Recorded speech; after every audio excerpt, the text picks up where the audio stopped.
యోసేపు, యాకోబు, సీమోను, యూదా అనువారులు ఇతని సోదరుడు కాదా? ఇతని అక్క చెల్లెలు మన మధ్య ఉన్నవారు కాదా అని తృణీకరించారు.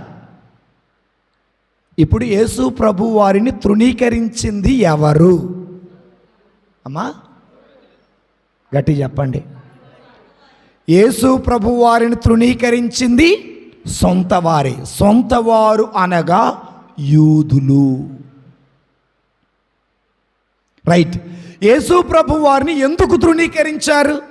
సొంత వాళ్ళే, సొంత ఇంటి వాళ్ళే, సొంత పట్టణ ప్రజలే యేసు ప్రభు వారిని ఎందుకు తృణీకరించారు? సొంతోళ్ళు. గట్టి చెప్పమ్మా.